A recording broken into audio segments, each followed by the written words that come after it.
Hey guys, welcome to the first installment of Nick's Picks, where I will guide every single one of you to get that championship. Today we'll go over two players who wear the number 15 who have given you horrible performances thus far. I will tell you who the top performers are before the games even happen, who to pick up while you're surfing the waiver wire, and disappointments of the first round draft pick if you should drop him or hold on to him. First, I will go over Michael Floyd and Golden Tate. Michael Floyd is in a contract year, which means he is going to be begging for the ball. Michael Floyd has suffered through slow starts all his seasons, but he finished with 3 of his last games being 100-yard games. On the other hand, Golden Tate is the fourth option in a bad offense behind Marvin Jones, Eric Ebron, and Theo Riddick. He has 134 yards in total this season. You should definitely look into dropping Golden Tate. Remember the hype behind Lamar Miller, the same hype that made you pick him with a first round pick earlier this year? That hype has all been lost due to a lack of efficiency and the lack of a nose for a touchdown. This man has averaged 75 yards per game with no touchdown. For those of you in standard leagues, that's 7.5 points per game. That is definitely not worth a first round pick, although I don't think you should drop him just yet. He's going against a bad Colts run D that just let Jordan Howard go off for 118 yards on 16 rushes and a touchdown. I think Lamar Miller will start a stretch of good games starting Sunday night. In the first segment of this week's show, I told you to drop Golden Tate, and if you do, you'll need to add some hidden gems to your team.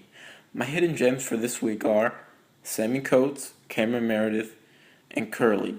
First, Sammy Coates proved his baller abilities this week as he went for 6 receptions on 11 targets for 139 yards and not 1 but 2 TDs. Do you remember guys like Martavis Bryant and Mike Wallace in Pittsburgh? Ben likes deep throws, and Steelers love Sammy Speed. As Steelers focus on Antonio Brown, look for wide receiver 2 numbers for Sammy Coates when healthy. Cameron Meredith also showed some baller abilities with a quiet 7 receptions on 12 targets for 139 yards and a touchdown. There is clear chemistry between him and Hoyer, and Cameron might just be able to beat out Alshon Jeffrey if Hoyer continues to start. I already told you about Jermaine Curley earlier today. Would be more obvious. Curley would be more obvious of a choice if Gabbert were the one playing, but Cap is back and we don't know where he's going to throw. But the Niners will be so behind in this game, I expect Curley to have a safe floor. Next, I will be discussing elite performers who will top their positions this week. Breeze, although I think there are many elite QBs in today's age, Breeze this week is coming off the bye, prepared with all his weapons fully loaded against a horrible Panthers D. Willie Snead is back, and I expect this game to have a lot of throwing because the Panthers' offense is elite and their defense is bad.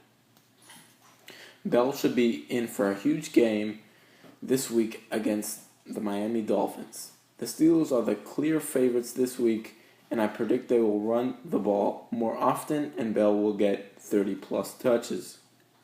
On the other hand, the Jets will be most likely throwing the ball as they are going to be down most of the game against the Cardinals. B. Marsh I expect to get 12-plus targets. You should not be afraid of the Cardinals D as they just let Jermaine Curley go off for 102 yards and a touch for 13 targets. I predict a similar game script for this game, and I think Brandon Marshall is just a little bit better than Jermaine Curley. Earlier in the show, I predicted Breeze as the QB that is going to top that position. And I'm choosing the opposite side of this game, Greg Olsen, to top the tight ends. This week, the top choices are Jordan Reed, Rob Gronkowski, and Greg Olsen. Jordan Reed, concussion protocol, and is expected to miss Sunday's game. Rob Gronkowski is in a negative game script where the Patriots look to be ahead as they are the biggest favorites this week. Greg Olsen should be targeted early and often, as I predicted this game is going to involve lots and lots of throwing. Well, I hope you enjoyed today's show. Good luck to all you guys in fantasy this week. I hope you all win.